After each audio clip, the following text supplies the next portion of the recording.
الحمد للہ رب العالمین والعاقبۃ للمتقین والصلاة والسلام علی سید الانبیاء والمرسلین اما بعد فاعوذ باللہ من الشیطان الرجیم بسم اللہ الرحمن الرحیم کل من علیہا فان صدق اللہ العظیم۔ محترم سامعین، یہ دنیا فانی ہے، یہ دنیا ختم ہو جانے والی ہے۔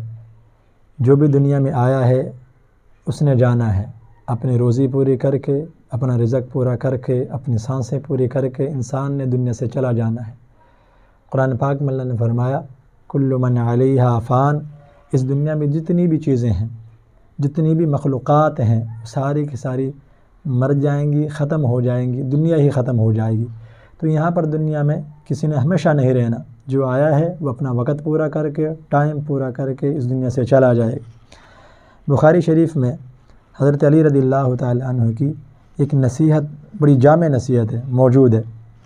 فرماتے ہیں ارتحلت الدنیا مدبرہ وارتحلت الآخرۃ مقبلہ، کہ دنیا دن بدن ختم ہوتی جا رہی ہے اور آخرت سامنے سے آ رہی ہے۔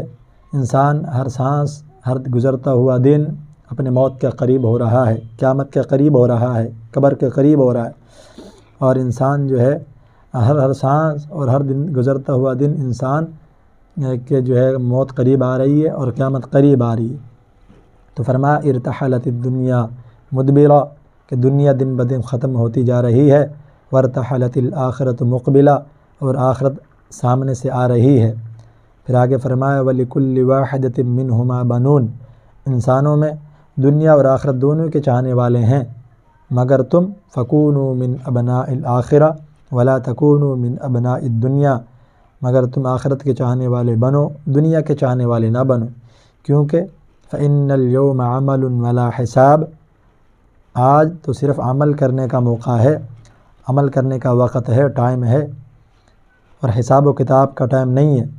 وَغَدًا حِسَابٌ وَلَا عَمَلٌ، اور کل قیامت والے دن جب انسان چلا جائے گا، مر جائے گا، قیامت قائم ہوگی، تو پھر فرمایا کہ صرف حساب و کتاب ہوگا، پھر عمل کرنے کا موقع نہیں دیا جائے گا۔ تو انسان نے چلے جانا ہے، جو کچھ کرنا چاہے دنیا میں کر سکتا ہے، نیک عمل کرنا چاہے تب بھی، اور اگر برا عمل کرنا چاہے تو تب بھی انسان دنیا میں اپنی زندگی میں کر سکتا ہے۔ تو ہمیں اپنی زندگی سے فائدہ اٹھانا چاہیے اور نیک اعمال میں گزارنی چاہیے، کیونکہ یہاں پر ہمیشہ نہیں رہنا، چلے جانا ہے، یہ راہ گزر ہے۔ اللہ کے رسول صلی اللہ علیہ وسلم نے فرمایا کہ دنیا میں ایسے رہو جیسے کہ مسافر یا راہ گزر رہتا ہے، تو انسان کو ایسے ہی رہنا چاہیے، بس نیک اعمال کر کے آگے اللہ تعالیٰ کی طرف بھیجتے رہنا چاہیے۔ حدیث پاک میں اللہ کے رسول صلی اللہ علیہ وسلم نے فرمایا اغتنم خمسا قبل خمس، کہ لوگوں پانچ چیزوں کے آنے سے پہلے غنیمت سمجھ لو، ان سے فائدہ اٹھا لو۔ ان میں سے ایک چیز فرمایا کہ حیاتہ کا قبل موتک، اپنی زندگی کو اپنی موت کے آنے سے پہلے غنیمت سمجھو اور اس سے فائدہ اٹھا لو۔ انسان جو بھی کوئی نیک عمل کرنا چاہے اپنی زندگی میں کر سکتا ہے، مرنے کے بعد انسان لاکھ کوششیں بھی کرنا چاہے تو کچھ بھی نہیں کر سکتا۔ اس لیے میرے دوستو، ہمیں چاہیے کہ ہم اپنی دنیا میں رہ کر، زندگی میں رہ کر اپنی زندگی میں نیک اعمال کریں، اللہ کی عبادت کریں، اللہ کو راضی کریں، اللہ کو خوش کریں، اور نیک اعمال کر کے آگے بھیجیں۔ یہ راہ گزر ہے، کسی نے یہاں پر ہمیشہ نہیں رہنا، آج ہے تو کل نہیں ہے، کل ہے تو پرسوں نہیں ہے، اس لیے جو ہے ہر ایک نے بندے نے دنیا سے چلے جانا ہے۔ شاہ بلخ حضرت ابراہیم بن ادم رحمۃ اللہ تعالیٰ علیہ ایک مرتبہ اپنے تخت شاہی پر بیٹھے ہوئے تھے، تخت لگا ہوا تھا، وزیر مشیر بیٹھے ہوئے تھے کہ دربار لگا ہوا ہے۔ اچانک ایک غریب اجنبی آدمی دربار میں داخل ہو کر چاروں طرف دیکھنے لگا۔ اچانک آدمی آیا، دربار میں داخل ہوا اور ادھر ادھر دیکھنے لگا۔ جب اس سے پوچھا گیا کہ تو کیا دیکھ رہا ہے، تو اس نے جواب دیا کہ مجھے یہ سرائے پسند نہیں آئی، مجھے یہ مسافر خانہ، یہ سرائے پسند نہیں آئی۔ اس کی بات سن کر شاہ بلخ نے کہا کہ یہ سرائے نہیں ہے، یہ تو میرا محل ہے۔ اس اجنبی آدمی نے کہا کہ آپ سے پہلے اس محل میں کون تھا؟ شاہ بلخ نے کہا میرا باپ۔ اس سے پہلے کون تھا؟ کہا میرا دادا۔ اس نے سوال کیا کہ اس سے پہلے کون تھا؟ کہا میرے دادے کا باپ یعنی میرا پردادا۔ اس نے کہا کہ اس لیے تو میں اس کو سرائے کہتا ہوں، کیونکہ اس میں کوئی بھی مستقل نہیں رہا، جو بھی آیا چند دن کے لیے رہ کر اس دنیا کو چھوڑ کر چلا گیا، اس سرائے کو خالی کر کے چلا گیا، ایک دن تو بھی اس مسافر خانے سے رخصت ہو جائے گا۔